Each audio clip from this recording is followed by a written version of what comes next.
గురించి ఆలోచించద్దు, కుర్రవాడు బుద్ధిమంతుడైతే ఇచ్చేసేయండి అన్నది భార్య కూడా. సరే, అందరూ ఒప్పుకున్నారు. మహావైభవంగా శాస్త్ర ప్రకారంగా 5 రాత్రుల నియమనిష్టలతో మంచి పెళ్లి చేశారు. వివాహం అయ్యింది. ధర్మవ్యాధస్తదా కన్యాం దత్వా స్వగృహమీవాన్ సాపి శిశురయోర్భర్తు శుశ్రూషణమవాభవత్. ధర్మవ్యాధుడు కుమార్తెకి ధర్మశాస్త్ర ప్రకారం వివాహం చేసేసాడు. అమ్మాయి కూడా అత్తవారింటికి వెళ్ళిపోయింది. అత్తగారికి మామగారికి బాగా శుశ్రూషణ చేసింది, భర్తని ప్రేమించింది, గౌరవించింది. కానీ ఎందుకో ఈ అర్జునకి అత్తగారు అంటే మతంగ మహర్షి భార్య ఎంత కాదనుకున్నా బొత్తిగా పోయేవాడు, రోజు జంతు మాంసం కొట్టి పట్టుకొచ్చేవాడు కూతుర్ని కోడలుగా చేసుకోవడం రవ్వంత ఇష్టం లేదు. దానికి తోడు ఈ అమ్మాయికి కూడా అలవాట్లు ఎక్కడికి పోతాయి. అంచేత బీరకాయ కూర వండిన దాన్ని కూడా చేపల్లా బీరకాయను ఒకసారి బరుకు బరుకు అరగదీయడం అలవాటు అయిపోయింది ఏ రాయి మీద. అలాగే ఏ కూర వండినా దాన్ని కోడి కూర వండినట్టు ఇంకో కూర వండినట్టు కాస్త మసాలాలు తగిలించే వండేదిట. అలా కంపరం వండి కూరగాయలు శాకాహారం వండినా ఈ అమ్మాయి వండుతుంటే ఈ అత్తగారికి కొంచెం కంపరం వచ్చేది. వచ్చి నీ అమ్మగడుపు మాడ చూస్తే చస్తున్నా నేను, నువ్వు వండేది బీరకాయ లేకపోతే సరస్వతీ నదిలో చేపల, నువ్వు పొట్లకాయ కోసిన కోడి కోసినట్టే చికెన్ అన్నమాట అన్నట్టే ఉంటుంది. నువ్వు తోటకూర కోస్తే మేకను కోసినట్టు అనిపిస్తుంది. ఆ కోతలో కానీ ఆ ముక్కలు తరగడంలో కానీ దిక్కుమలు కూడా. ఈ మధ్యన ఒక అమ్మాయి అలాగే వచ్చి మా ఇంటికి తరిగి పెట్టింది. రామచంద్ర ప్రభు అలాగే అనిపించింది. అలవాటును బట్టి అలాగే ఉంటాయి కొన్ని. తర్వాత అందులోనేమో వేసే పదార్థాలు కూడా సాత్వికం కాకుండా కాస్తంత మసాలాలు బాగా దట్టిస్తున్నావు. ఎంతైనా హింసతో బతికేవాడి కూతురు కదా అని తెప్పింది. ఆ తెప్పడం 2-3 సార్లు తెప్పడంతో ఈ అమ్మాయికి ఏడుపు వచ్చి డాడీ అంటూ వాళ్ళ ఇంటికి పోయింది. ఏమ్మా ఏడుస్తున్నావు కుమారి అంటే, మా అత్తగారు ఈ మధ్యన తరచుగా నన్ను బోయేవాడు కూతురా, హింసతో బతికేవాడు కూతురా, మాంసం వండేవాడు కూతురా అని తెప్పుతోంది నాన్న అంది. ఈయన ధర్మవ్యాధుడు అయినా కోపం వచ్చింది. ఒక్కొక్కసారి కోపాలు అలా వచ్చేస్తాయి. కోపంతో పరిగెత్తుకొచ్చాడు. ఏమమ్మా, వెయ్యపురాలా ఓ కయ్యపురాలా, నేను మీ ఇంటికి వచ్చాను, చిన్న పని మీద వచ్చానన్నాడు. ఇంతలో పాపం వియ్యంకుడు కూడా వచ్చాడు. ఆయనకి ఇవేం తెలివిగా, ఏం వియ్యంకుడు గారు ఇలా వచ్చారంటే, మీ ఇంట్లో హింస లేని వస్తువు తినాలని వచ్చాను అన్నాడు. హింసతో ఏమీ కనిపించని పదార్థం తినాలి, అహింసాపూర్వక పదార్థం శాకాహారం తినాలని వచ్చాను అన్నాడు. సరే, దానికే ఉందని ఆయన దొడ్లో ఉన్న తోటకూర కోసి వడ్డించారు. ఇది అహింస అన్నాడు ఆయన. ఇదేమిటో తోటకూర శాకాహారం కదా అంటే, నువ్వు తోటకూర చెట్లు పీకేసావు, ఆ చెట్టు చచ్చిపోయిందిగా కాబట్టి ఇది హింసే కదా అన్నాడు. వరిని దుంపదగా ఈ రూట్లో వచ్చావా అనుకుని బియ్యం వండి వడ్డించాడు, తెల్ల బియ్యం పోని తోటకూర తీసి. అయ్య బాబో దుర్మార్గుడా, పాపాత్ముడా, కొన్ని లక్షల జీవులు చంపేసావు, నీ ఇంట్లో అన్నం తిన్నం లేచిపోయాడు. ఆగండి వియ్యంకుడు గారు, లక్షల జీవులు ఎక్కడ తెచ్చాయంటే, నువ్వు నాకు పెట్టిన బియ్యం గింజల్లో ఎన్ని 1000 గింజలు ఉన్నాయో ఎన్ని లక్షలు ఉన్నాయో తెలియదు. ఇవన్నీ ఒడ్లు. ఈ ఒడ్లు పొలంలో వేస్తే ఒక్కొక్కటి ఒక్కొక్క జీవై మొలకెత్తుతాయి. ఆ మొలకెత్తినవి మళ్ళీ కొన్ని 1000 పదార్థాలు మాకు ఇస్తాయి. వాటిని ఉడకబెట్టి చంపేశాం అంతే. చిచ్చి, నీ ఇంట్లో అన్నం తినన్నాడు. అనగానే ఆయన కంగారెడ్డాడు. ఇదేమిటయ్యా లాజిక్కో మ్యాజిక్కో ఉందన్నాడు. ఆయనకి తెలియక కాదు, పెళ్ళానికి వాళ్ళకి వినిపించడం కోసం. ఈ సృష్టిలో ప్రాణం లేని పదార్థం ఉందా? ఆఖరికి రాతిలో కూడా అంతో ఎంతో ప్రాణం ఉన్నది. మొక్కలలో ప్రాణం ఉంది. అందుకే మొక్కల్ని తినేటప్పుడు పూర్తిగా చంపకూడదు. అరటి పళ్ళు కొయ్యాలి తప్ప అరటి చెట్టుని నరక్కూడదు. మామిడి పళ్ళు కొయ్యాలి తప్ప చెట్టు అలట్టే పెట్టాలి. తోటకూర హింస లేకుండా పోవాలి అంటే జాగ్రత్తగా ఆకులు తీసి చెట్టు అలట్టే పెట్టాలి. చెట్టు మొత్తం పీకేసి వేళ్ళు కూడా విటమిన్లు ఉంటాయని కోసేస్తే అది హింసే. ఇంక హింస లేకుండా బతకడం చాలా అసంభవం అని చెప్పడానికి వరి, గోధుమ ఆ మొక్కలు కోసేస్తున్నారు, వాటిని చంపేస్తున్నారు. ఆ గింజల్ని ఎండబెట్టిన తర్వాత పొలంలో వేస్తే మళ్ళీ పండుతాయి. వాటిని వండుకు తింటున్నామంటే పూర్తి హత్యేది. ఈ రకంగా హింస లేకుండా ఎలా బతుకుతాం? అసలు హింస లేకపోతే ఈ సృష్టిలో మానవుడు బతకగలడా? ఉపన్యాసం వింటున్నంతసేపు పద్మాకర్ గారు ఇలా అన్నారు. ఎన్ని దోమలు చచ్చిపోతున్నాయి. ఆ రకంగా దోమలు చంపట్లేదా? అది హత్యా పాపం కదా. అందుకే ఓడోమాస్ క్రీమ్ పట్టుకొస్తే అప్పటి నుంచి రాసుకుంటే దోమలు వాలవు. అప్పుడు చంపక్కర్లా. హత్యా పాపం నాకు తగ్గుతుంది. పాపం ఈయనకి రోజు జీవుల్ని చంపినని కాపాడే బాధ ఆయనకి తగ్గుతుంది. చాలా కష్టం హింస అనేది నిరూపించడం. హలికుండెంతయునోజతో దున్నగా క్షీరాగ్రంబునందోకి ప్రాణులనేకంబులు సత్సు హింస యది యౌనో కాదో. వేయేల మర్త్యులు నేల చెరియుంపుతో పదములం త్రొక్కంబడు వేల జంతులు. హింసా విధి హింస యది యౌనో కాదో. ఏమయ్యా, రోజు వ్యవసాయం చేసేవాడు నాగలితో భూమి దున్నుతున్నాడు. అప్పుడు ఆ నాగలికి తగిలి ఎన్ని జంతువులు చచ్చిపోతున్నాయి? వానపాములు చచ్చిపోవటం లేదా? కప్పలు చావడం లేదా? పొలం దున్నుతున్నప్పుడు ఇంకా దాంతోపాటు ఎన్ని క్రిమికీటకాలు వస్తున్నాయి? మందులు వేస్తే ఎన్ని జంతువులు వస్తున్నాయి? నేల మీద నడుస్తూ ఉంటే కాలి కింద పడి ఎన్ని జంతువులు వస్తున్నాయి? హింసా విధి కాదనంగ వశమే దోషజ్ఞ చింతింపుమా. ఇవన్నీ హింసలు అంటామా కాదంటామా? అసలు ఈ సృష్టిలో మానవుడు బతకాలి అంటే హింస చేసే బతకాలి. హింస చేయకుండా బతకలేం. ఎలకల్ని చంపాలి. పొలాల్లో ఎలకల్ని చంపుతున్నాం, ఇంట్లో ఎలకల మందు ఎడుతున్నాం. బొద్దింకలకి హిట్ అని కొడుతున్నట్టు కదా ఈ మధ్యన. హిట్ ఆ హిట్ లిస్ట్లో ఉన్నవి నిజానికి పాకిస్తాన్ హిట్ లిస్ట్లో ఇండియా ఉన్నట్టే. హిట్ లిస్ట్లో పాపం ప్రస్తుతం ఇంట్లో బొద్దింకలు ఉంటున్నాయి. టిక్ టిక్ అని కొట్టేస్తున్నారు. దోమల మందులు కొడుతున్నారు, చీమల మందులు కొడుతున్నాం. ఎన్ని మందులు కొడుతున్నాం రోజు. సరే, రోడ్డు మీద మందు కొట్టేవాడిని వాడు పక్కన పెట్టేయండి. సలిలములు ఉర్వీ ఆకసము సర్వము జంతుమయం కావునల్ కలుగు నవశ్యముల్ సకల కర్మములందున హింస.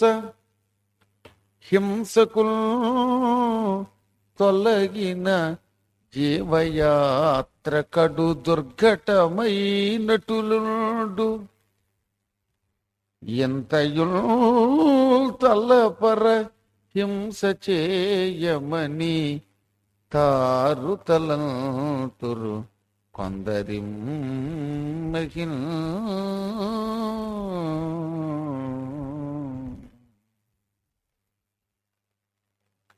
నీళ్లల్లో జంతువులున్నాయి, స్నానం చేస్తే చస్తున్నాయి. ఆ నీళ్లు కాచుకుంటే చస్తున్నాయి జంతువులు. భూమి అంతా జంతుమయమే. కాబట్టి భూమి మీద బతకాలంటే హింస జరగాలి. ఆకాశంలో అన్ని పక్షులు తిరుగుతూ ఉంటాయి, జంతువులు ఉంటాయి. కాబట్టి ఆకాశంలో విమానాలు తిరిగితే, మేడ మీదకి ఎక్కితే మొత్తం మీద అక్కడ జంతు హింసే. సర్వము జంతుమయం, ఈ సృష్టిలో సమస్తం జంతుమయమే. అసలు హింస లేకపోతే జీవయాత్రే లేదు. ఈ విషయం గ్రహించలేక మేం హింస చెయ్యము అనుకుంటున్నారు కొంతమంది. హింస చెయ్యకుండా ఈ సృష్టిలో ఎవ్వడూ ఉండలేడు. కాకపోతే వీలున్నంత వరకు హింస చేయకూడదు. సమస్త సృష్టి హింసామయం జంతుమయం అని తెలుసుకోవలసిన నీవు నీ భార్యకు ఆ విషయం చెప్పడం మర్చిపోయావా మతంగ మహర్షి? నీ భార్య అనుక్షణం హింస చేసేవాడి కూతురా అని నా కుమార్తెని దెప్పుతున్నదట. మహాత్మా, మిథిలానగర రాజు జనకుడు పరిపాలించే రాజ్యంలో మనం బతుకుతున్నాం. అడవులు, కొండలు, గుట్టలు, నదులు ఇవన్నీ ఆ రాజుగారి పరిపాలనలో ఉన్నాయి. ఇక్కడ మనకి ఆ రాజాజ్య పరిపాలించవలసింది. హింస చెయ్యకుండా నేనుంటే నన్ను తంతాడు, నువ్వు హింస చేస్తే నిన్ను తన్నుతాడు ఆయన. ఎవడి కులవృత్తి వాడు పరిపాలించాలి. కులవృత్తికి సాటి లేదు గువ్వల చెన్న అన్నారు. చేత నేను శాస్త్ర ప్రకారం ధర్మ వ్యాధుణ్ణి పోయేవాణ్ణి. వసువు అనే మహారాజు శరీరంలో బ్రహ్మహత్యా పాపాన్ని ఈ వ్యాధ రూపంతో బతుకుతున్నా. నా శాస్త్ర ప్రకారం నేను జంతువులు చంపుకుంటున్నా. వాటిని కూడా మళ్ళీ ధర్మశాస్త్ర ప్రకారంగా ద్రవ్య శుద్ధి చేస్తున్నాను. 4 భాగాలు చేసి అగ్నికి, దేవతలకి, పితృదేవతలకి, ఆపై అతిథులకి, ఇదిగో మీ కుటుంబాన్ని సరిదిద్దుతున్న నా కూతురు మొదలైన మా అందరికీ తక్కిందాన్ని వినియోగిస్తున్నాం. ఒకవేళ నా కుమార్తెలో అహింస బదులు హింస కనపడినా అమ్మాయిని మార్గంలోకి తెచ్చుకోవలసిన బాధ్యత మీది. దెప్పడం ద్వారా బాధ పెట్టావు నా కూతుర్ని అని వెంటనే ఆయన ఏం చేశాడు, అత్తగారిని పిలిపించాడు. ఏమమ్మా, ఇదిగో ఈ రోజు నుంచి ఏమని చెబుతున్నానో శాపం పెట్టేస్తున్నాను చూడండి. ఏమని అంటే, మా చస్నృషా కథాచిత్ స్యాత్యాశ్రుశ్రూం జేవతీ నిషేత్ ఏవముక్త్వా గతో వ్యాధ స్వగృహం ప్రతిభామిని మా స్నృషాభి సమంసృత్వా విశ్వాసో భవత క్వచిత్ అని. ఈ రోజు నుంచి అత్తగారుల మీద కోడళ్ళు వేషం పెట్టుకుని మా అత్తగారు ఎప్పుడు చస్తుందా అని రోజు తిట్టుకుందురుగాక, కోడల్ని అత్తను అమ్మకుండా ఉండుగాక, కోడల్ని అత్తని కూడా తిట్టుకుంటూ కొట్టుకుంటూ ద్వేషంతో ఒకళ్ళు ఎప్పుడు తెస్తారో అని చూద్దురుగాక అని చెప్పించేసేట. అదిగో అప్పటి నుంచే, అంత పూర్వం దాకా లేవు ఇవి. అందుకే ఎంత మంచివాళ్ళైనా చూడండి, అత్తా కోళ్ళు అనుకునేసరికి దిక్కుమాలను గొడవ. అప్పటిదాకా గురువుగారిని ఇంత భక్తితో సేవించేవాళ్ళు కూడా అత్తగారి దగ్గరికి వచ్చేసరికి మా అత్త దిక్కుమాలను చావాలి అని తిట్టుకుంటారు. అది ఈయన ధర్మ వ్యాధుడి శాపం. ఈ కథ వెనకనే వాడు చూడండి ఎంత ఆనందంగా లోపలికి వచ్చింది. సరిగ్గా శాపడ్డవి అప్పటిదాకా. మీరు చూడండి, ఎక్కడైనా అత్తా కోడలు అప్పటిదాకా కలిసి ఉంటారు. అంతఃపూర్వం కూడా ఈ అత్తగారు కోడలు బయట స్నేహంగా ఉండొచ్చు. ఈ అమ్మాయి పెళ్ళి ఇంట్లోకి వచ్చేసరికి మాత్రం మార్పు వచ్చేస్తుంది అనమాట. అందుకే పాతకాలంలో జానపద పాటలు అండి, ఘంటసాల నోట్లో పెడితే ఏ పాట అయినా అదొక మధురం అనమాట. ఆడవాళ్ళు పాడవలసిన పాట ఆయన పాడేశాడు. ఆయన కోడళ్ళ కొడుకు పెళ్ళమ్మా ఓయమ్మా, పచ్చి పాలపై మీగడేదమ్మా, అహ వేడి పాలపై వెన్నయ్యేదమ్మా, ఆకుం ఆకుం. పచ్చిపాల మీద వేగడు వస్తుందా? మిషన్ పెట్టి పీకితే పీకచ్చది వేరే విషయం. కానీ వేడి పాలలో వెన్న ఎదుట, ఇలా పాటలన్నీ అవే. ఇదంతా ఈ ధర్మ వ్యాధుడు పెట్టిన శాపంట. అందుకని వరాహ పురాణంలో శాపం వల్ల అత్తకి కోడలకి తగాదనమాట. అత్త ఎప్పుడు చచ్చిపోతుందా, పెత్తనం నాకు ఎప్పుడు వస్తుందా అని వచ్చిన రోజు నుంచి మా అత్తగారు చచ్చిపోవాలని ప్రదక్షిణలు చేస్తుంది కోడలు. కోడలకి అత్తగారు సావు, అత్తగారికి కోడల్ని రాచి రంపాన పెట్టి కోడల చేత చాకరీ చేయించుకోవాలని కోరిక. ఏదో గురువు గారికో ఇంకోళ్ళకో పాత సేవ చేసేవాళ్ళు కూడా అత్తగారు చేయమన్నట్టు చూస్తాను అత్తవా పెంట మీద చెత్తవా అని. ఎంత కసిగా ఉంటుందో. చుట్టాలను చూసుకోనివ్వండి, సొంత మేనత్త మేనమామలు బిడ్డలు అవ్వనివ్వండి, దుక్కుమాలు గొడవ, అత్తకి కోడలు అనేసరికి మాత్రం ఏదో తేడా ఉంటుంది. అది అంతో ఎంతో తేడా లేదు అని చెయ్యెత్తి మా జీవితంలో మా అత్త కోడలు మేము తిట్టుకోలేదు కొట్టుకోలేదని మొహమాటలు ఎక్కడ వాళ్ళేదో నాటకానికి కాదు, చెయ్యెత్తండి.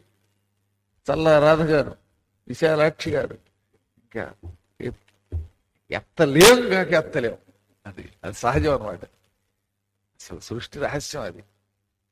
అంచేత ఎందుకని అంటే మనం ఎత్తుదాం అనుకున్న ధర్మవ్యాధుడి శాపం అది. ఆ శాపం వల్ల అత్తయ్యు కోడళ్ళు తిట్టుకోక తప్పదు. కొట్టుకోకుండా ఉంటే తిట్టుకున్నా పర్వాలేదు. ఏమంటే అంతేనా? అంతే. కొట్టుకోవద్దు. ఏదో అప్పుడప్పుడు ఆ మాత్రం తిట్టుకుంటే తిట్టుకోవడం వల్ల కాస్త ఎక్సర్సైజ్.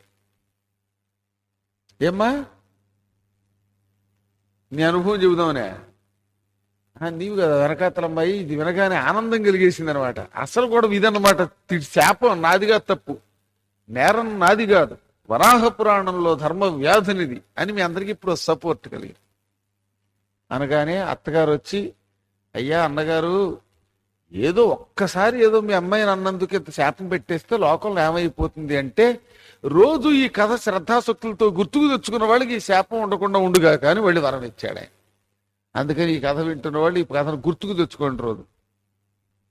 అప్పుడు మీరు ఇళ్ళకెడితే కొంత ఎఫెక్ట్ క్రమంగా తగ్గుతుంది. ఎఫెక్ట్ మాకెందుకు తగ్గడం అంటే, మా కోడల్ని ఇంటికి వెళ్ళగానే కొట్టాలనే కోరికతో ఉంది అనుకున్న వాళ్ళు ఈ కథ మర్చిపోండి అంతే.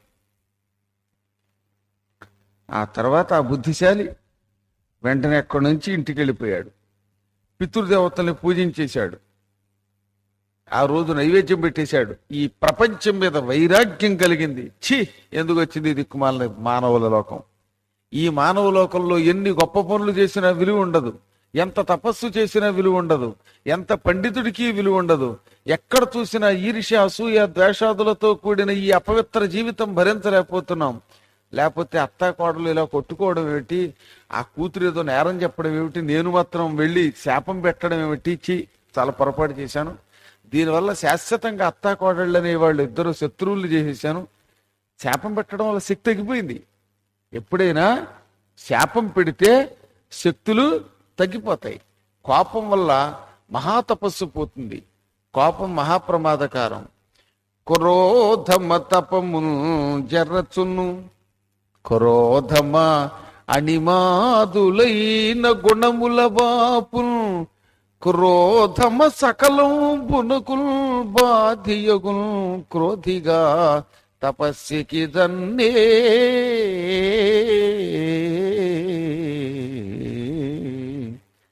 క్రోధం తపస్సుని పాడు చేస్తుంది. అణిమాది అష్టసిద్ధులు నాశనం చేస్తుంది. అన్ని పదార్థాలని పాడు చేసేది, మానవ జీవితాన్ని పాడు చేసేది క్రోధం. అందుకే ఎట్టి పరిస్థితుల్లో క్రోధం పొందకూడదు అన్నారు. అప్పుడప్పుడు క్రోధం కూడా ఉపయోగపడుతుందండోయ్, ఒక్కొక్కప్పుడు అరుదుగా. మనకి కూర్మ పురాణంలో ఒకప్పుడు మనం చెప్పుకున్న ఒక కథ, ఆ కథ దాదాపు అన్ని పురాణాల్లోకి పనికొచ్చే కథ అనమాట. మీకు గుర్తుందో లేదో, పూర్వం ఒక ఆయన వాడు యాయివారం ఎత్తుకుని ముష్టి బ్రాహ్మడు అనమాట. ఇంటింటికి వెళ్ళి ముష్టి ఎత్తుకుంటాడు. వాడు చదువు రాదు, ఎందుకంటే పౌరోహిత్యం రాదు, మంత్రాలు రావు, ఏమీ రావు, ఉద్యోగం చేయాల, పెన్షన్ రాదు, ఎఫ్డీలు లేవు. ఎఫ్డీలు పిల్లలకి మంచి పెడితే వాళ్ళు దాన్ని తగలేయడాలు లేవు. అంచేత హాయిగా సుఖంగా ముష్టి ఎత్తుకు బతుకుతున్నాడు వాడు. వాడికి రాక రాక రాక ఒక సంబంధం వచ్చింది. వాడికి పిల్లలు ఎవరిస్తారు? ఒక గయ్యాళి పెళ్ళం వచ్చింది వాడికి. ఈ గయ్యాళి పెళ్ళం వీడు ముష్టి తెచ్చిన తిండి తింటూ ఆ తిన్నాక చేతులకి తేట ఎక్కువట.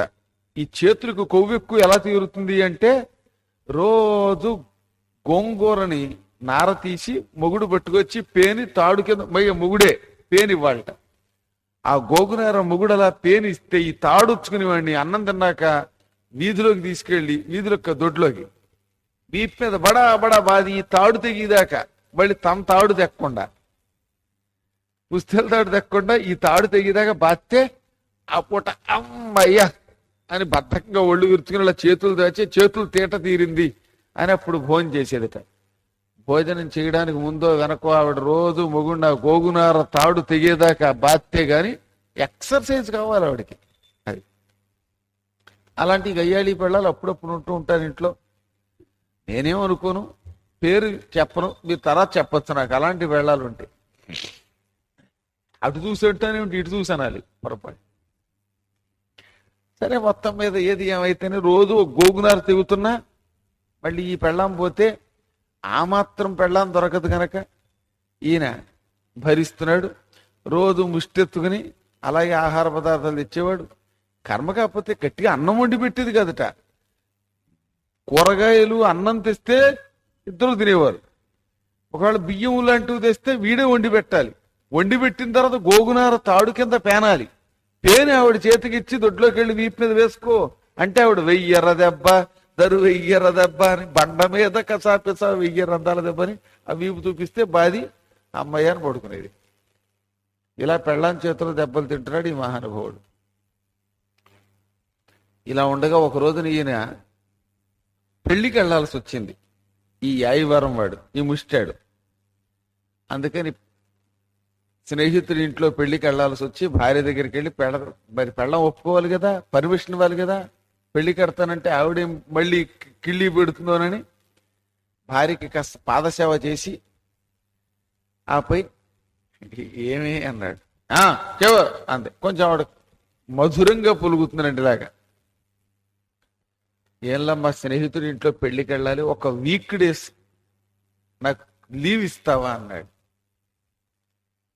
అంటే సెలవా ఏమన్నా, పొరపాటు లేదు, క్యాజువల్ లీవ్ లేదు, ఆప్షనల్ హాలిడేస్ లేవు, ఓహెచ్ లేవు, మెడికల్ లీవులు లేవు,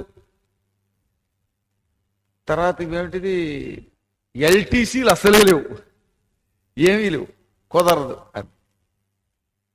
కాదు కాదు, ఆ స్నేహితుడు చాలా ఆప్తుడు, తప్పదు, ఒక్క వారం రోజులంటే సరే అయితే 7 రోజులు దాటిందో ప్రాణం తీసేస్తాను జాగ్రత్త అండి. అలాగే అన్నాడు ఈయన. అమ్మయ్య మా ఆవిడ మంచిది వచ్చి అనుకుంటూ 7 రోజులు లీవ్ తీసుకుని, వీక్ డేస్ లీవ్ తీసుకుని వెళ్ళాడు.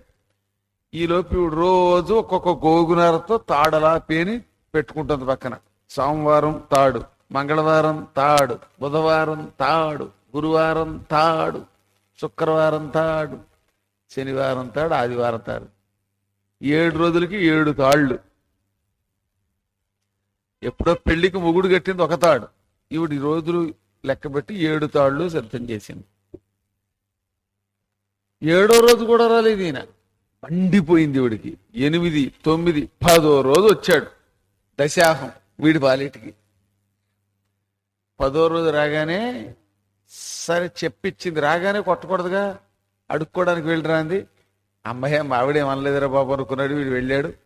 ఆ పూట అదృష్టవశాత్తు బంగాళదుంప కూర, చామదుంప కూర అంటే తింటే డైజెషన్ పెరుగుతుంది, ఇంకొంచెం చావు కొట్టడానికి వీలుగా కొంచెం బలవర్ధక ఆహారం దొరికిందిట. అవి తీసుకొచ్చాడు. ఇద్దరు తిన్నారు. తిన్నాక అవిగో తాళ్ళు అంది. వసిని దుంపదగా ఎన్ని రోజులు తాళ్ళు లేవనుకున్నాను, 10 రోజులు పేనుంచావా అంటే 10 రోజులు పేనాన్రా. ఎరా మొగుడా, వీక్ డేస్ లో వస్తానని వీక్ దాటాక వస్తావా, లీవ్ ఎక్స్టెన్షన్ పెడతావా, నీ దెబ్బకి ఈ దెబ్బకి వీక్ అయిపోతున్నాడు అని 10 తాళ్ళు మళ్ళీ వాడి చేతే మోయించుకుని ఇంట్లో కొడితే చుట్టుపక్కల వాళ్ళు వచ్చేస్తారు. ఇవి 10 తాళ్ళు, ఇవి రోజు ఒక తాడు కాబట్టి తెలియట్లా. ఊరు అవతలకి తీసుకెళ్లి మర్రి చెట్టు ఉందిట, ఆ మర్రి చెట్టుకి వీడిని కట్టేసి ఆ మర్రి చెట్టును వేసి బడుకో బడుకో బడుకో బడుకో బాధేసింది. అమ్మ బాబోయ్ బాబోయ్ అన్నాడు వీడు. వీడికంటే ముందు దెబ్బలకి ఎవరో అరుస్తున్నట్టు వినపడింది ఆవిడకి. మొగుడు ఇంత అరుస్తున్నాడు ఏమిటో అనుకుంది. సరే మొత్తం మీద 10 తాళ్ళు తెగాయి. ఆ పూట వీడి శరీరం అంతా పచ్చడి పచ్చడి అయిపోయింది. సాయంత్రానికి ముష్టికి వెళ్ళిరా అని మళ్ళీ గిన్నె, మళ్ళీ సాయంకాలానికి సిద్ధం వీడు. ఆ ముష్టి గిన్నె ఇచ్చింది, పుచ్చుకుని బయలుదేరాడు వీడు. బయలుదేరమ్మా నాన్న ఇంకెప్పుడు ఏ పెళ్లికి వెళ్ళనరా బాబోయ్, ఉతికేసింది మా ఆవిడ అనుకుని ఆ చేతుల్లో వంచుకుంటూ బయలుదేరాడు. ఇంతలో మర్రి చెట్టు దగ్గరికి వచ్చి రాగానే ఏం చేద్దంటే, ఆ రోజుల్లో అడవి దాటి అవతల ఊరికి వెళ్ళి అక్కడ ముష్టికి వెళ్ళాలి. ఆ మర్రి చెట్టు దగ్గర ఒక వ్యక్తి కనపడ్డాడు. వాడు కనపడ్డ, అయ్యా ఈ ఊళ్ళో ఏమైనా పిశాచాలు ఉన్నాయా అన్నాడు. ఆ ఊళ్ళో పిశాచాలు ఎందుకు ఉంటాయిలండి, పిశాచాన్ని మించిన మా ఆవిడ ఉండగా అన్నాడు ఈయన. అదే బాబు, అయ్యా మీకేం చెప్పమంటారు, ఒక ఆవిడ నన్ను బాధింది ఎందుకు అడుగుతున్నాను అని. వీడు కొంచెం జడుసుకుని నిన్ను బాధడం ఏమిటన్నాడు. అయ్యా ఉన్న విషయం చెబుతున్నాను, నా అసలు రూపం చూడండి అని వేమ్మని చూస్తుండే పెద్ద బ్రహ్మరాక్షసుడు అయిపోయాడు. వాడు మహాభయంకర భూతం, భేకరాకారంతో ఉన్నాడు. వీడి గుండెలు పైన ఎగిరిపోయాయి. నేను ఈ బ్రహ్మరాక్షసుండండి, మర్రి చెట్టును ఆవహించుకుని ఉన్నాను. ఇవాళ పొద్దుట ఒక ఆవిడ ఎవడం మొగుడిని ఎట్టుకొచ్చి ఈ చెట్టుకు కట్టి బాధిందండి. ఆ దెబ్బలు మర్రి చెట్టును ఆవహించుకున్న నాకు తగిలాయండి. అమ్మ బాబోయ్ నరుస్తున్నా వినిపించుకోలేదు. ఆ దిక్కుమాల మొగుడు ఎలా భరించాడు అనగానే, అయ్యా ఆ దిక్కుమాల మొగుడిని మరెవరో కాదు నేనేనండి బాబోయ్. నువ్వుట్రా జాలేస్తోంది నాకు నిన్ను చూస్తే. బ్రహ్మరాక్షసుండైన నేనే ఆ తాడు దెబ్బలకి తట్టుకోలేక మా ఆవిడ తాడు దిగిపోతుందేమో అనుకున్నాను. పిచ్చమ్మ కూడా ఎలా పడుతున్నావంటే, ఆ మాత్రం పెళ్ళం దొరకలేదండి నాకు ఇంకెక్కడ, అంచా దొరక్క కష్టపడుతున్నానండి, నానా యాత్ర పడుతున్నానండి అన్నట్ట. జాలిపడ్డాడు బ్రహ్మరాక్షసుడు కూడా, జాలిపడ్డాడు వీడి మీద. ఏమయ్యా ముష్టి బ్రాహ్మణ, ఈ కర్మ నీకేమిటయ్యా, నీకు ఇంకో మంచి పెళ్లి చేస్తాను, అది చెప్పక్కడ భార్య అన్నాడు. మీరు ఇంకో మంచి పెళ్లి చేయాలి కానీ ఆ దిక్కుమాల పెళ్ళాన్ని వదిలేసి రాంటండి అన్నాడు. నీకు ఒక కిటుకు చెబుతున్నా విను. ఈ దేశాన్ని పరిపాలించే రాజుగారి కూతుర్ని పట్టుకుంటా నేను వెళ్ళి, మేము దెయ్యాలం పట్టుకుంటాం. నన్ను వదిలించడం ఏ భూత వైద్యుడి వల్ల కాదు, ఒక్క మీ ఆవిడే కొట్టింది, అలా ఇంకెవరూ కొట్లాలా. మీ ఆవిడ దెబ్బకి నేనే హళ్ళిపోయి నీ కోసం జాలిపడి ఇప్పుడు నీకు ఉపకారం చేస్తున్నా విను. నేను వెళ్ళి రాజుగారి కూతురు పట్టుకుంటాను, భూత వైద్యులు వస్తారు, ఎన్ని భూత వైద్యులు వచ్చి హాం హిరీం పట్ అన్నా నేను కదలను, వాళ్ళ మూతిపళ్ళు ఓడగొడతా. నువ్వు వచ్చి, నాకు ఎవడు నువ్వో తెలియదు, ఏం చేతంటే భూతాలకి ఆ ఆడవేళ్ళని ఆవహించినప్పుడు మాకేం తెలియదు, ఆ చెట్టు కింద ముష్టి బ్రాహ్మణ్ణి అని చెప్పావంటే నేను నిన్ను గుర్తుపెట్టి ఆ రాజు కూతురుని వదిలేస్తా. అప్పుడు రాజుగారు నిన్ను మెచ్చుకుంటాడు. అయితే ఒకటి, నా కూతుర్ని పట్టిన బ్రహ్మరాక్షసుణ్ణి వదిలించిన వాళ్ళకి నా కూతుర్నిచ్చి అర్ధరాజ్యం ఇచ్చి వాడికి పెళ్లి చేస్తాను అని రాజుగారు చాటించాకే నువ్వురా. అప్పుడు రాజుగారు తన కూతుర్ని ఇస్తాడు, అర్ధరాజ్యం వస్తుంది, ఈ దిక్కుమాలిన పెళ్ళాన్ని వదిలి సుఖంగా ఉండన్నట్ట. హాహా బ్రహ్మరాక్షసుడు ఒకటయ్యా, అయ్యి బాబాయ్ నువ్వు దేవుడిరా బాబు. ఎన్ని పురాణాలు చెబితే పద్మాకర్ గారు పీఠం కట్టగలడు, అటువంటిది ఆ బ్రహ్మరాక్షసుడు నువ్వు వెళ్ళి అమ్మాయిని పట్టుకుంటే రాజుగారి కూతుర్ని ఆపై నాకు రాజ్యం రాజు కూతురు వస్తుంది. ఈ కథ వినేసిన ఆయన ఏ మన్మోహన్ సింగ్ కూతురుని దెయ్యం పట్టుకోవాలనుకోకు. అక్కడ ఆ కాలంలో జరిగింది, ఈ కాలంలో ఈ దెబ్బలు. ఈ బ్రహ్మరాక్షసుడు పొగిడేశాడు. ఈ బ్రహ్మరాక్షసుడు చెట్టు వదిలేశాడు, రాజుగారు కూతురుని పట్టుకున్నాడు. అంటూ లేచిపోయింది రాజుగారి కూతురు. ఏమిటమ్మా ఇలా అంటున్నావు అంటే, రాజుగారిని లాగ్ కోపం మీద కొట్టింది. దెబ్బకి రాజుగారికి ఇంగిరాలు తిరిగి కింద పడిపోయాడు. కూతురికి దెయ్యం పట్టింది బాబు అంది రాజుగారి పెళ్ళాం. భూత వైద్యులు రాజుగారు తలుచుకుంటే భూత వైద్యులకు లొట్టేటంటే ఎక్కడెక్కడ నుంచో వచ్చేశారు. ఏలూరు నుంచి, దక్షిణం వీధి నుంచి, పవరపేట నుంచి, అన్ని చోట్ల నుంచి వచ్చారు. అంబికా వారి పురోహితులు వచ్చారు, ఇంకొకళ్ళు పురోహితులు వచ్చారు, అందరు పురోహితులు వచ్చారు. హాం హ్రీం ఫట్ అన్నారు, నిమ్మకాయలు తిప్పారు, కుంకుమ పూజలు చేశారు. ఎవరండి పూజలు చేసినా ఈ బ్రహ్మరాక్షసుడు రాజుగారి కూతురు వదలలేదు, వచ్చిన వాళ్ళు బాధేయడం మొదలెట్టింది. అది కుంభం పోయించుకు తినేసే శుభ్రంగాను. ఇంకా పులిహార అంతా మన శ్రీనివాస్ చేయించి పట్టుకొచ్చిన పులిహార అంతా దానికి ఒక ముక్కులోకి సరిపోయేది కదా, ఆమ్మని లాగేసేది. అది వివాహ భోజనం అని ఘటోత్కచుడు పడినట్టుగా. ఇంకా రాజుగారు నా కూతురు ఈ భూత వైద్యుల వల్ల బాగుపట్టం లేదు, చచ్చిపోతుందేమో కూతురుని వెంగట్టేసుకున్నాడు ఆయన. భూత వైద్యుల్ని హేమాహేమీల్ని పిలిపించిన లాభం లేక చివరికి ఒక చాటింపేయించాడు. నా కుమార్తెను ఒక భయంకరమైన భూతమో బ్రహ్మరాక్షసులో దెయ్యమో పట్టింది, అది వదిలించిన వాడికి నా కూతుర్నిచ్చి పెళ్లి చేసి అర్ధరాజ్యం ఇస్తారు, అయి నా కూతురు బతికితే చాలని ఈ చాటింపిన్నాడు మన ముష్టి బ్రాహ్మడు. యాయివారం ఆయన అమ్మాయి అనుకుని ఇన్ని రోజులు ఇంటికి వెళ్ళాల, వెడితే చచ్చిపోతానని తెలిసేనికి.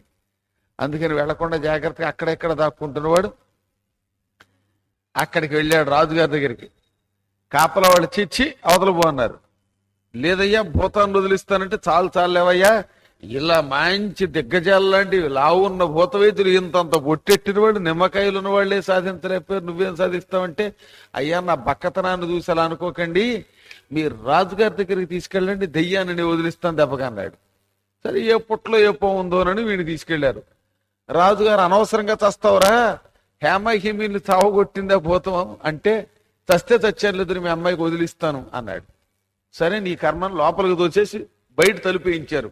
మళ్ళీ వీడు పారిపోకుండా. వీడు లోపలికి వెళ్ళగానే ఆ రాజుగారి కూతుర్ని పెట్టుకున్న భూతం అప్పుడే శుభ్రంగా కుంభందిని ఆయన వచ్చేస్తుంది మీదకి. వీడు కొంచెం జడుసుకుని వీళ్ళు అంతలోనే తగ్గి, నాయనా బ్రహ్మరాక్షస, నేనయ్యో యువర్ డియరెస్ట్ ఫ్రెండ్ని, ఆ చెట్టు కింద ముష్టి బ్రాహ్మణ్ణి అన్నాడు. వచ్చావా నాయన, నీకోసం ఎదురు చూసి ఎంతమందిలో పీక్కోలేక లాక్కోలేక చూస్తున్నా, నీ అమ్మ కడుపుమాడ. సరే ఈ అమ్మాయిని వదిలేస్తున్నాను, రాజుగారు నీకు ఈ అమ్మాయిని ఇచ్చి పెళ్లి చేస్తాడు, అర్ధరాజ్యం ఇస్తాడు. కానీ నాకు ఓ సుఖంగా ఉంది, ఏమిటంటే ఈ అమ్మాయిని పట్టుకున్నాక ఆహారం కొరత లేదు, అక్కడికి ఇక్కడికి వెళ్ళక్కర్లేకుండా ఉంది. రోజు వీళ్ళు పులిహార దద్దోజనాలు కోళ్ళు కొయ్యడాలు చేసి పెడుతున్నారు, అవన్నీ తిని వివాహ భోజనం అని బతుకుతున్నా. కాబట్టి రాజుగారు కూతుర్ని పట్టుకుంటే బ్రహ్మరాక్షసులకి భూతాలకి ఎంత సుఖం నాకు అర్థమైంది. నీ కోసం వదులుతున్నాను కానీ లేకపోతే చచ్చినా వదలని అమ్మాయిని, ఇక్కడే సుఖంగా ఉంది. ఒక మాట, ఈ అమ్మాయిని వదిలేసి ఇంకో రాజు కూతుర్ని పట్టుకుంటా నేను, ఈ సుఖానికి అలవాటు పడ్డాను కనుక తిండికి. నువ్వు ఇక్కడ వదిలించావు కదా అని మళ్ళీ అక్కడికి వచ్చావు అనుకో, నీ మూతి పళ్ళు రాలగొట్టి చంపేస్తా, జాగ్రత్త ఏమనుకుంటున్నావు, నీ కోసం ఈ ఒక్క అమ్మాయిని వదులుతున్నాను, టేక్ కేర్ అన్నాడు.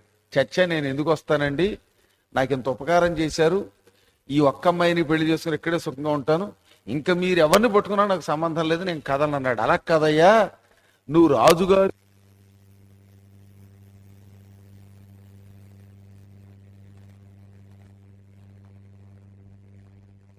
మొత్తం బిల్డింగ్ కప్పు తన్నుకుని మరి వెళ్ళిపోయాడు పైకి.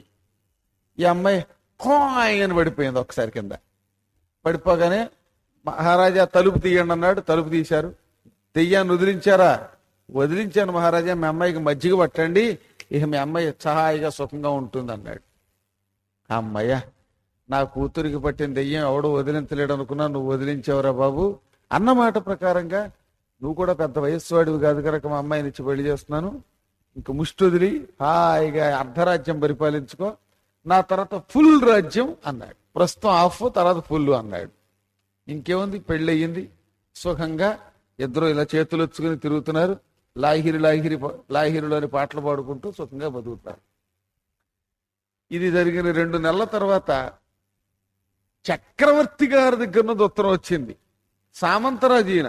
ఇలాంటి సామంతరాజులందరికీ చక్రవర్తి ఏకంగా హస్తినాపురం రాజు గారు, ఆ సార్వభౌముడు ఓ ఉత్తరం పంపాడు ఈ రాజుగారికి. ఏమయ్యో ఈ సామంతరాజా, నీ కూతుర్ని 2 నెలల క్రితం భూతం పడితే ఆ భూతానికి ఏ వైద్యుడు చికిత్స చెయ్యలేకపోయాట. ఆ పరిస్థితుల్లో నువ్వు చాటింపు వేయిస్తే ఎవరో ఒక మహానుభావుడు వచ్చి నీ కూతురికి పట్టిన దెయ్యాన్ని వదిలించాట, వాడిని నీ అల్లుడిని చేసుకుని అర్ధరాజ్యం ఇచ్చావట. అలాంటి బ్రహ్మరాక్షసి మా అమ్మాయిని పట్టింది. నేను మీ అందరికీ చక్రవర్తిని కనుక మీ అల్లుడిని అడుగుతున్నాను, మీ అల్లుడిని మా ఊరు పంపు. నీ కూతురికి ఏం పోటీ చేయను నా కూతుర్ని. నా కూతురికి పట్టిన దెయ్యం వదిలేస్తే ఇక నువ్వు నాకు సామంతుడు కాదు, నీ రాజ్యాన్ని స్వేచ్ఛగా పరిపాలించుకో, మాకు ట్యాక్స్ కట్టక్కర్లా, నీకు ఫ్రీడమ్ ఇచ్చేస్తున్నాను, మీ అల్లుడికి బోలెడంత సంపదిస్తా, కావాలంటే ఇంకొంత రాజ్యం ఎక్స్ట్రా ఇస్తాను నీకు, వెంటనే పంపించు, లేదా నీ రాజ్యాన్ని ఆశ్చర్యం చేసేస్తానన్నట్టు.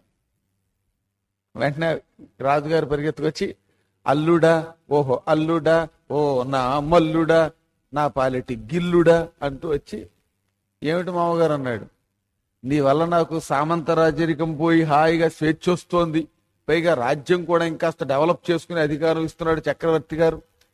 నా కూతురికి వదిలించిన భూతంట చక్రవర్తి కూతుర్ని పట్టుకోదిట, నువ్వు దానికి కూడా భూత వైద్యం చేయించావో, ఇక చూసుకో, మనం సుఖంగా ఉండొచ్చు, మనం ఇంకా ట్యాక్స్ కట్టక్కర్లా చక్రవర్తి గారికి.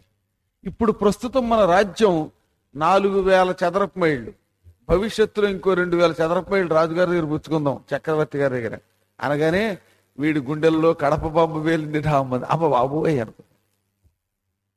మహారాజా, మామగారు, నా తపశ్శక్తి అంతా వేస్ట్ అయిపోయింది. ఆ తపశ్శక్తి అంతా, వీడి తపశ్శక్తి బోడి తపశ్శక్తి ధారపోసి మీ అమ్మాయికి పట్టించినది ఏం వదిలించా, అక్కడతో పోయింది. పెళ్ళయ్యాక ఇంకా నేను తపస్సు చేయట్లా, ఒకటే తపస్సు. ఇప్పుడు నేను భూత వైద్యం మానేశానండి బాబోయ్ అన్నాడు. నువ్వు మానేస్తే నన్ను చంపుతాడు చక్రవర్తి, తప్పదు. ఈ ఒక్కసారికి కొత్త తపస్సుకి ధారపోయి పో, ఇంకా భవిష్యత్తులో ఎక్కడికి పంపంలే అన్నాడు. అసలు భవిష్యత్తు అంటూ ఉంటేగా నేను అక్కడికి వెడితే అనుకున్నాడు వీడు లోపల. వాడు చెప్పనే చెప్పాడు, వచ్చావో దెప్ప పగల కొడతానని. సరే ఏం చేస్తాడు ఇప్పుడు నేను మరి. అందుకని తప్పనిసరి ఇక్కడ మామగారు ఒత్తిడి, అక్కడ చక్రవర్తి గారు చంపుతాడు, ఇన్ని గొడవలు ఉన్నాయి. ఇంకా ఆయన బతుకు జీవుడు అనుకుని ఒక దుస్సాహసం చేసి బయలుదేరాడు. చక్రవర్తి గారు ఓహో మాంత్రికోత్తమ అంటూ మంగళహారతి బళ్ళెం పెట్టాడు, గౌరవించాడు. కూతుర్ని పట్టిన దెయ్యం ఉన్న గదిలోకి వెళ్ళి దోశ బయట గొళ్ళు పెట్టాడు. ఆ లోపలున్న భూతం, ఆ చక్రవర్తి కూతుర్ని పట్టుకున్న భూతం చక్రవర్తి కూతురుతో పాటు ఆయన మీదకి వచ్చేస్తుంది. మింగేస్తా, నరికేస్తానని. నమస్కారం భూతరాజా అన్నాడు. ఎవడ్రా నువ్వు అన్నాడు వీడు. చెట్టు కింద ముష్టి బ్రాహ్మణ్ణి, ఇప్పుడు మర్చిపోయావేమో అన్నట్ట. వాడు ఎగాదిగా చూసి, నువ్వుట్రా బాగా అందంగా తిండి తిని బలంగా తయారైనట్టున్నావు, నేను ఇక్కడికి వస్తే మెడ విరిచి చంపేస్తానని చెబితే వినకుండా ఈ అమ్మాయిని కూడా పెళ్లి చేసుకుని రాజ్యం కొట్టేద్దామని వచ్చావా? కాసుకో, చంపుతానంటే. కాసుకోవడం కదయ్యా బాబు, మనిద్దరినీ కాసుకోవడానికి నువ్వేమైనా ఉపకారం చేస్తావేమో అని వచ్చానన్నట్ట. ఏమిటది? మా ఆవిడికి ఎలా తెలిసిందో నేను రాజుగారి కూతుర్ని పెళ్లి చేసుకున్నానని, ఆ పెళ్లికి మూలకారకుడు నువ్వని తెలుసుకుని 6 నెలల్లో 2 నెలలుగానో ఇప్పటికి మనం ఆవిడ వదిలేసాం. అప్పటి నుంచి ఇప్పటి వరకు రోజు ఒక గోగునార పేని అవి బళ్ళ మీద వేసుకుని వచ్చింది. ఆ తాళ్లతోటి ఇక్కడికి వస్తోంది. ఆవిడ వచ్చిందంటే నీకోతాడు నాకోతాడు, నీకోతాడు నాకోతాడు, మన ఇద్దరం ఏమైపోతామో, నువ్వు రక్షిస్తామని వచ్చానన్నట్ట.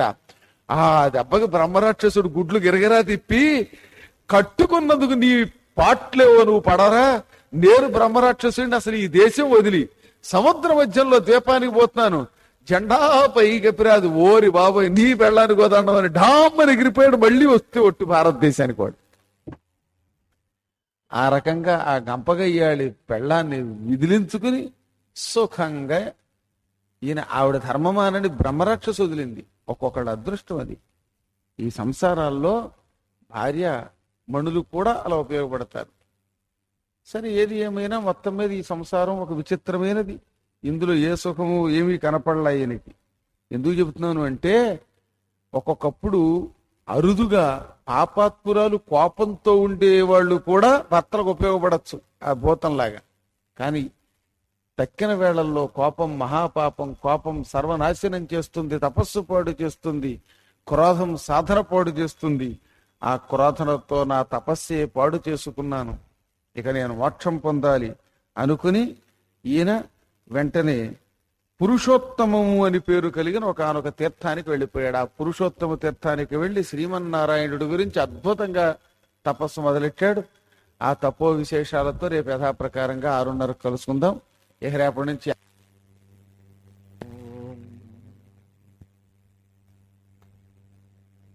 అవిద్యానామంతస్తిమిరమిహిరద్వీపనగరీ జడానాం చైతన్యస్తబకమకరందశ్రుతిభిరీ దరిద్రాణం చింతామణిగుణనికా జన్మజలధో నిమగ్నానాం దోష్ట్రా మురరిపువరాహస్య భవతి. శుక్లాంబరధరం విష్ణుం శశివర్ణం చతుర్భుజం ప్రసన్నవదనం ధ్యాయేత్ సర్వవిఘ్నోపశాంతయే. వందే గురుపదద్వంద్వం అవాంగ్మానసగోచరం రక్తశుక్లప్రభామిశ్రం అతర్క్యం త్రైపురం మహః. నారాయణం నమస్కృత్య నరం చైవ నరోత్తమం దేవీం సరస్వతీం వ్యాసం తతో జయముదీరయేత్.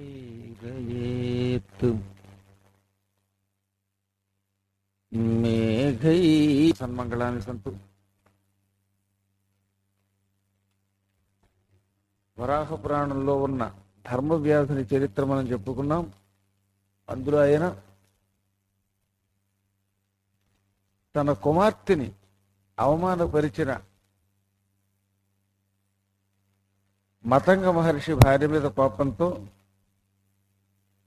మా సృషాభిస్సమం శస్రా విశ్వాసో భవతు నక్వచిత్ మాచసృషా కదాచిత్తు స్యాద్యాశ్రుం జీవతీమిషేత్. అత్తగారికి కోడళ్ల మీద నమ్మకం లేకుండా పోగాక, ఎంత కోడలు ఉత్తమురాలైనా ద్వేషించుగాక. అలాగే కోడలు కూడా అత్తగారు ఎప్పుడు తస్తుందా అని ఎదురు చూచుగాక, బతికొండకుండా ఉండుగాక అని. ఆ విధంగా అత్తకి కోడళ్ళకి మధ్యలో పరస్పరం విరోధం ఉండాలి అని శాపం పెట్టేశాడు. ఇంటికి వెళ్ళిపోయాడు. ఆ తర్వాత ఏమనుకున్నాడు, చాలా పొరపాటు చేశాను, క్రోధం మనుషుల్ని పాడు చేస్తుంది, ఈ కోపం జయించాలనుకుంటూనే జీవితాలు వెళ్ళిపోతున్నాయి అని బాధపడి క్రోధాన్ని జయించడం కోసం తపస్సుకు పోదాం అనుకున్నాడు. పురుషోత్తము అని ఒక తీర్థం ఉంది, ఆ తీర్థానికి వెళ్ళాడు. అక్కడికి వెళ్ళి నిష్ఠతో నిత్యం స్తోత్రం చేస్తూ భగవద్ధ్యానం చేశాడు. ముందు కోపం నశించడానికి ప్రపంచాన్ని మర్చిపోవాలి. ఆ తర్వాత ఆరాధ్య దేవతని హృదయంలో నిలబెట్టుకోవాలి. ఆ హృదయంలో ఉన్న దేవతని దర్శనం చెయ్యాలి. సాధారణంగా దేవతా విగ్రహాలు చూస్తున్నాం మనం. ఆ చూస్తున్న విగ్రహం హృదయంలో అలా కనపడాలి. ఆ కనపడిన విగ్రహాన్ని మళ్ళీ మళ్ళీ మళ్ళీ మళ్ళీ ఒరిజినల్ గా చూడాలి. విగ్రహం చూడటం కాకుండా విగ్రహంలో ఉన్న అధిష్టాన దేవత కనపడాలట. ఇక్కడ అమ్మవారి పటం పెట్టాం. స్వర్ణ కవచాలంకృత అయినటువంటి అంబికాదేవి పటం పెట్టారు. అంబికవారు ఈ పటం ముందు హృదయంలోకి పెట్టుకోవాలి. కానీ ఎప్పుడు ఇక పటమే ఉంటే విలువే ఉంది. క్రమంగా ఆ పటం బదులుగా ఆ పటంలో ఉన్న అసలు అమ్మవారు కనపడాలి. అది ఎప్పుడు కనపడుతుంది అంటే స్తోత్రం వల్ల కనపడుతుంది. ఆ స్తోత్రం మూలమంత్రం అన్నారు. అందుకే జ్ఞానులు అదృష్టవంతులు ఏం చేస్తారంటే మూలమంత్రం చేసినప్పుడల్లా ఆ మూలమంత్రానికి సంబంధించిన అధిష్టాన దేవత హృదయంలోనే దర్శనమిచ్చేలా చూసుకుంటారు. చాలా కొంచెం కష్టమే. అసలు ఆశ్చర్యం ఏంటంటే వశిష్ఠ మహర్షి అరుంధతి ఆయన భార్య కదా, అరుంధతి భార్యను చూస్తుంటే భార్యలో కూడా అమ్మవారే కనపడేది. ఆయనకి అగస్త్య మహర్షి లోపాముద్రను చూశాడు. ఆ లోపాముద్రలో అమ్మవారు కనపడింది. అమ్మవారు ఉండడం వల్ల అప్పుడు ఈ సృష్టి అంతా తానే భావనతో కేళిలో ఉండగలిగాడు ఆయన. అంత చాలా పరాకాష్ఠది. భార్య భర్తలో, భర్త భార్యలో, సృష్టిలో కనిపించే ప్రతి ప్రాణిలో తన ఇష్టదేవతను చూసి ఈ ఇష్టదేవతే నేను అనే స్థాయికి వెళ్ళడం అంటే అది ఉపాసన. ఆ ఉపాసన కేవలం మంత్ర అనుష్ఠానం వల్ల వస్తుంది. మంత్రానుష్ఠానం మన ఏం చేస్తుందంటే కొంతకాలానికి ఇక ప్రపంచంలో ఏ వ్యక్తి మనకి శత్రువు లేడు, వాణ్ణి కూడా మన ఉపాసన దేవతగా మార్చుకుని చూసే స్థితి కలగాలి అని హృదయానికి ప్రేరేపణ ఇస్తుంది. అందుకే కొంతకాలం పోయాక అప్పుడు మనకు క్రమంగా ఎవడి మీద కోపం ఉండదు. మొదట్లో అయితే దిక్కుమాలను పెరిగా నాకు అపకారం చేసావు, నువ్వు చావాలి, లేకపోతే నీ ఇల్లు కోలాలని తిట్టేవాళ్ళు కూడా రాను రాను రాను రాను అన్నీ పోతాయి. అలా పోతే వాడు బాగా అనుష్ఠానం చేశాడని అర్థం. అనుష్ఠానం చేయగా చేయగా చేయగా ఈర్ష్య, అసూయ, ద్వేషం ఇవి జయిస్తున్నాం. ఎంత శాంతం వచ్చేస్తుంది అప్పుడు. అది చేశాడు ఈయన. దానికి నిష్ఠ అని పేరు. నిష్ఠ అనగా తన ఉపాసన దేవత, తాను, మంత్రం మూడు ఒకటైపోయి అప్పుడు కనిపించే స్వరూపాలన్నీ కూడా కొబ్బరికాయలో అరటిపండులో, పటంలో, క్రూర జంతువులలో, కూరల్లో అన్నిటిలో కూడా తాను ఒకే ఒక దేవతను చూడగలుగుతాడు. అది వచ్చింది ఈయనకి. నమామి విష్ణుం త్రిదశారినాశనం విశాల వక్షస్థల సంశ్రిత శ్రియం సుశాసనం నీతిమతాం పరాం గతిం త్రివిక్రమం మందరధారిణం సదా. స్వామి జగన్నాయక ఆది విష్ణుదేవ, సర్వం విష్ణుమయం జగత్ అని తెలుసుండి కూడా తొందరపాటుతో అత్తాకోడళ్ళిద్దరూ కలిసి ఉండకుండా ఉండాలని శాపం పెట్టేశాను. ఆ శాపంతో ఏళ్ల తరబడి నేను చేస్తున్న అనుష్ఠానం, ధర్మం మొత్తం పోయాయి. అందుకే ఇప్పుడు అన్నీ విడిచిపెట్టి సర్వసంగ పరిత్యాగం చేసి మరీ అడవికి వచ్చాను. నువ్వు ఎటువంటి వాడివి? త్రిదశారి నాశనుడివి. త్రిదశులు దేవతలు. సరే, దేవతలకి త్రిదశులు అనే పేరు ఎందుకు వచ్చిందో కూడా చెప్పుకున్నాం. దశ అంటే 10, త్రిదశ అంటే 3 పదులు 30. దేవతలు ఎప్పుడు చూసినా 30 సంవత్సరాల వయస్సు వాళ్ళ వలే కనిపిస్తారు. ఎందువల్ల అంటే వాళ్ళు అంత సాధన చేశారు. సాధన చేస్తే కాలాన్ని, ఆయువుని జయించవచ్చు. అప్పుడు మనకి వార్ధక్యం ఉండదు. అందువల్ల దేవతలు త్రిదశులు అయ్యారు. ఆ త్రిదశులకు శత్రువులు రాక్షసులు. రాక్షసుల్ని నాశనం చేస్తావు. రాక్షసుల్ని నాశనం చేస్తావు అనే పదం ప్రత్యేకంగా ఎందుకు వాడాడు అంటే, అసలు నేను ఇప్పుడు రాక్షసుని అయిపోయానుగా. ఏదో మా అమ్మాయి అత్తగారు తాత్కాలికమైన క్రోధంతో మా అమ్మాయిని తిట్టింది అనుకుందాం. అంత మాత్రానికి నేను పోనీ ఆ ఒక్క ఆవిడ మీద కోపగిస్తే పర్వాలా, మొత్తం అత్తా కోడళ్ళందరూ ఒకళ్ళొకళ్ళు కొట్టుకుందరుగాక అని శాశ్వత శాపం పెట్టేశానే. ఇది రాక్షసత్వం అంటే. రాక్షసుడంటే ఎవడు? అకారణముగా అందరినీ ద్వేషించేవాడు. కారణం ఉండాలి. అకారణంగా ద్వేషించకూడదు. అత్యావశ్యక స్థితిలో ఒక పాము బుసలు కొడుతూ మన ఇంటికి వచ్చింది. ఆ బుసలు కొడుతూ వచ్చిన పాముని చంపామంటే అర్థం ఉంది. పుట్టలు వెతికి, ఇంకో చోట వెతికి కనిపించిన పాములల్లా నెత్తి మీద చితగా కొట్టి చంపేస్తే ద్వేషం అయిపోతుందిగా. పూర్వం ఒక ఆయన ఉన్నాడు.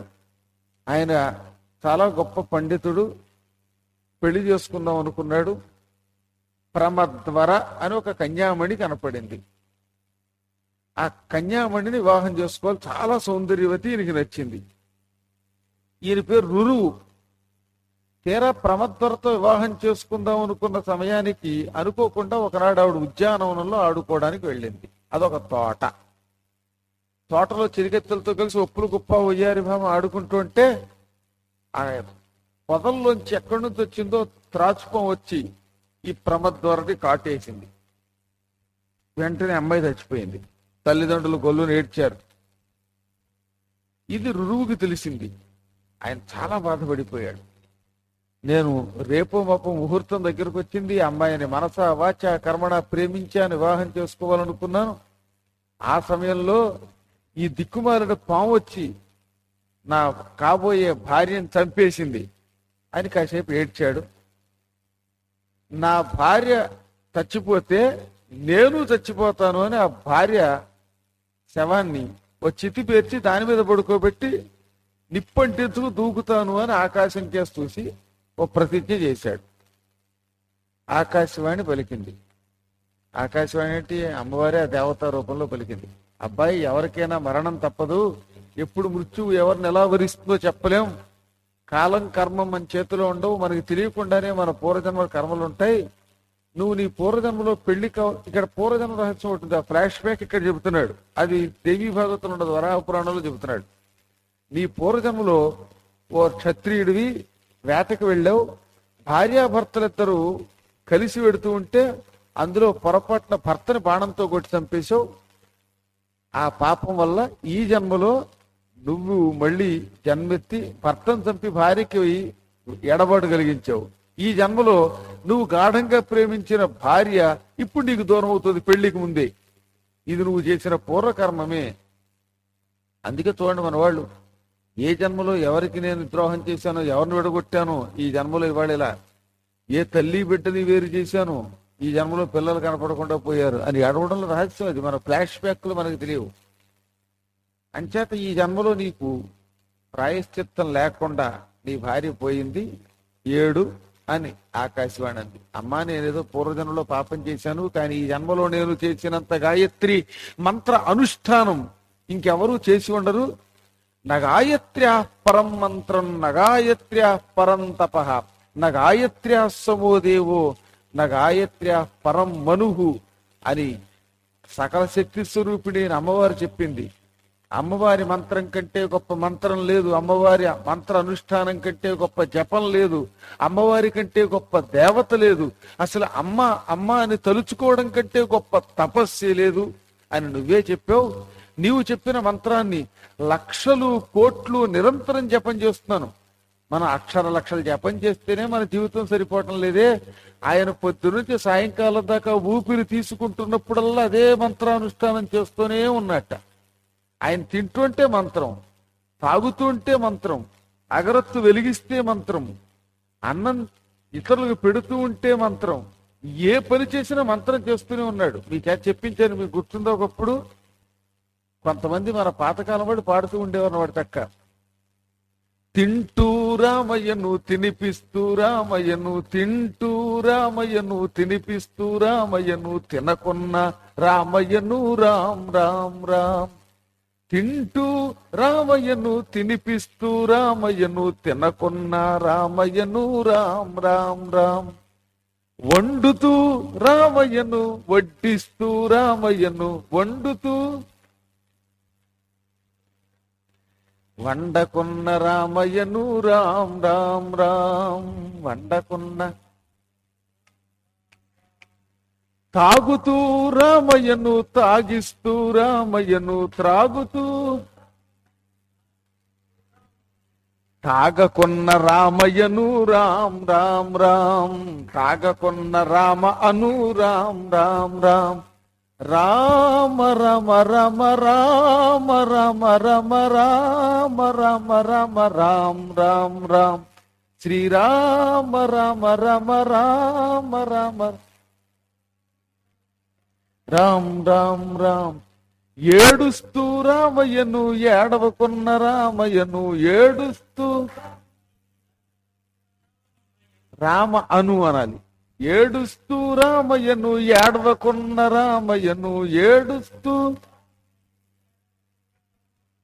నవ్విస్తూ రామ అను రామ్ రామ్ రామ్. నవ్విస్తూ రామయ్యను రామ రమ రమ రామ రమ రమ రామ్ రామ్ రామ్. శ్రీరామ రమ రమ రామ రామ్. ఇది మన జీవితం. మనం నవ్విస్తూ రామ అను, ఏడుస్తూ రామ అను, తింటూ రామయ్యను, ఈ విధంగా అన్ని వేళలా రామ అను అను అంటే అంటూ ఉంటే సర్వం రామమయం అయిపోతుంది. నేను అలా చేస్తున్నానే, ఇంత మంత్రానుష్ఠానం చేశాక కూడా నాకు శక్తి ఉండకుండా ఉంటుందా? ఎవడు నిరంతరం మాతృ మంత్రానుష్ఠానం చేస్తాడో వాడికున్న సకల కర్మ దోషాలు పోతాయని, పూర్వజన్మానికి ప్రాయశ్చిత్తం అవుతుందని చెప్పావు. ఇప్పుడు ప్రాయశ్చిత్తం అయ్యిందా లేదా? లేదా నీ మంత్రమే తప్ప అన్నాడు. ఆవిడ నవ్వింది.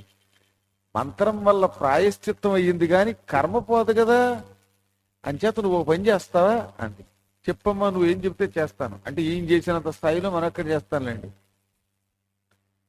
నీ ఆయుర్దాయంలో సగం ఇస్తే మీ ఆవిడ బతుకుతుంది అంతే. ఆ క్షణం మా ఆవిడ బతకాలి కానంటే కాబోయే భార్యలండి. పూర్వం పెళ్లి చేసుకుంటానని మాట ఇస్తే అయిపోయినట్టే అక్కడికి. అది ఆ కాలపు నియమం. ఇప్పుడు కలియుగ నియమం కాదు సుమా, యుగాన్ని బట్టి నియమాలు మారతాయి. అందుకని ఈమె వివాహం చేసుకుంటానని మాట ఇచ్చాను గనక, భార్య అయిపోయింది గనక ఈ భార్య బ్రతకడం కోసం ఏమైనా చేస్తానని ఆ క్షణమే కమండలంలో నీళ్లు చేతిలోకి తీసుకుని, ఈ నా ప్రమత్తర నా ఆయుర్దాయంలో సగం పుచ్చుకుని బ్రతుకుగాక అని నీళ్ళ శవం మీద చల్లాడు. టక్కన బతికింది. దాంతో ఈయనకి 10,000 ఏళ్ళ ఆయుర్దాయం అట. 10,000 సంవత్సరాల ఆయుర్దాయంలో 5,000 ఆవిడకి ఇచ్చాడు, 5,000 ఈయన పుచ్చుకున్నాడు, హాయిగా బతికాడు.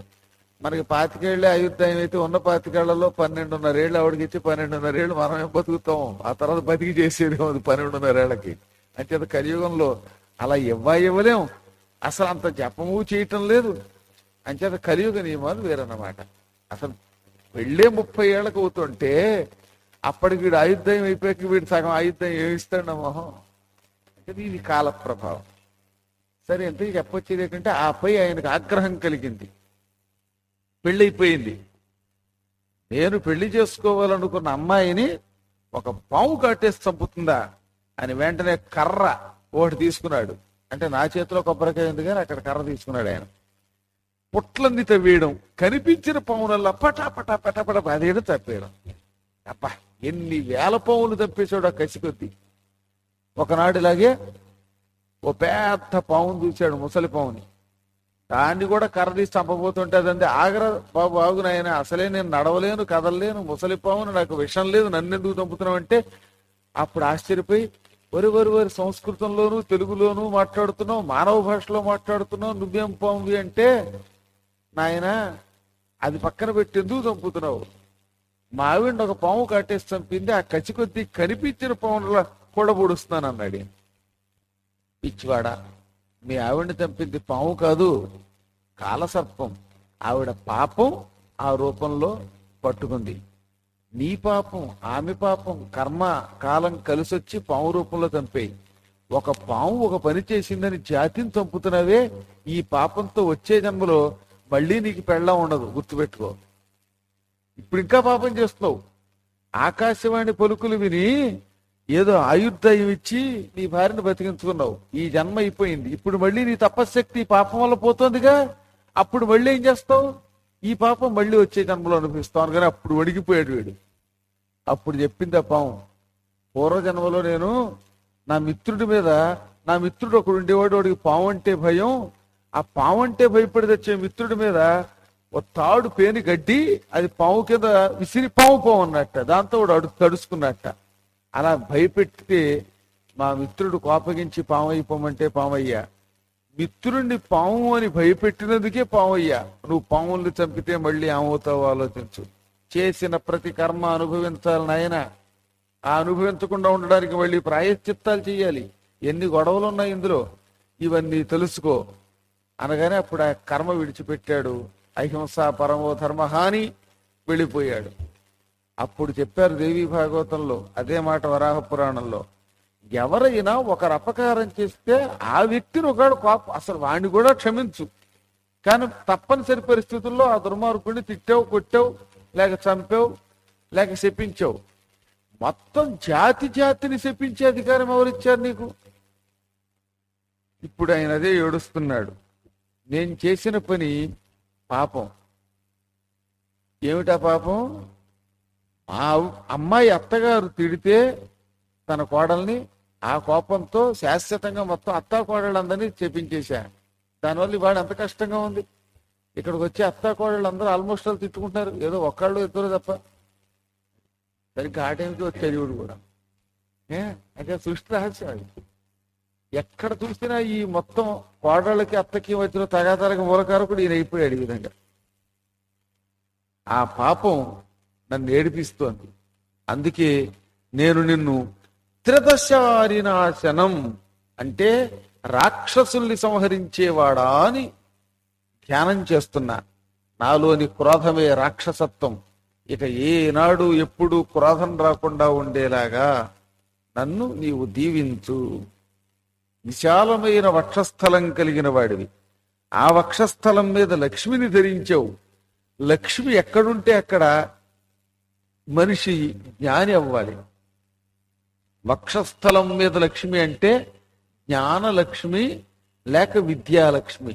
వక్షస్థలం మీద ఎడం వైపున ఉంటుంది కదా ఆవిడ, ఎడం వైపు గుండెకాయ. విష్ణుమూర్తి గుండెకాయే లక్ష్మి. ఆ గుండె మీద ఉండడం అంటే మన గుండెని ఆశ్రయించుకుని మన విద్య మన జ్ఞానం ఉంటాయట. అది లేకపోతే బుర్ర ఉంటుంది, ప్రతిభ ఉంటుంది. ఈ ప్రతిభతో లోకాన్ని నాశనం చేస్తాడు వాడు. టెర్రరిస్టులు తెలివితేటలు లేక వాళ్ళకున్న భయంకరమైన తెలివితేటలు ఎవరికి ఉండవు, కానీ వాళ్ళు లోక నాశనానికి వాడుతున్నారు దానిని. అదే నిజంగా వాళ్ళకు హృదయం ఉంటే జ్ఞానం ఉంటే తమ తెలివితేటల్ని, తమ పాండిత్యాన్ని, తమలో ఉన్న ఈ అన్ని శక్తుల్ని లోక శ్రేయస్సుకి వాడతారు. అలా వాడకుండా లోక వినాశనానికి వాడుతున్నారంటే వాళ్ళకి విద్యాలక్ష్మి లేదు, శుద్ధ లక్ష్మి లేదు.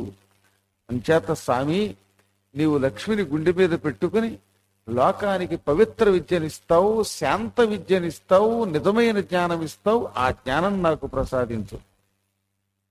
నీతి నిష్ఠలతో బతికే వారికి పరమగతినిస్తావు నీవు. ధర్మం శాసిస్తావు నువ్వు.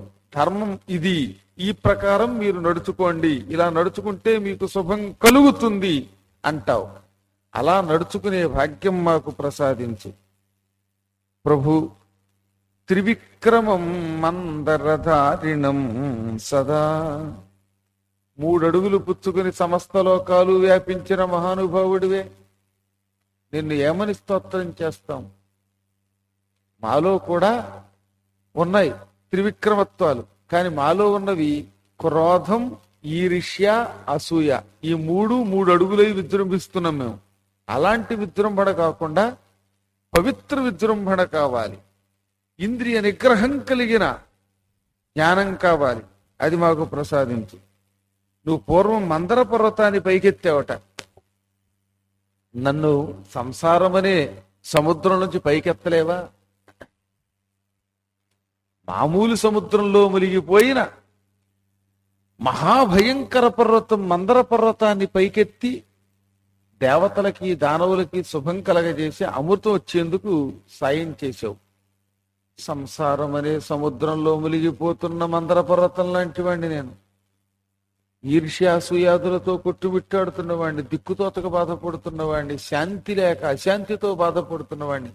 నన్ను అలా పైకెత్తు నీ వీపు మీద. దామోదరం రక్షిత భూతలం ధియా యశోం సుశుభ్రం భ్రమరాంగ సప్రభం ధరాధరం నరకరిపుం పురుష్టుతం నమామి విష్ణుం శరణం జనార్దనం.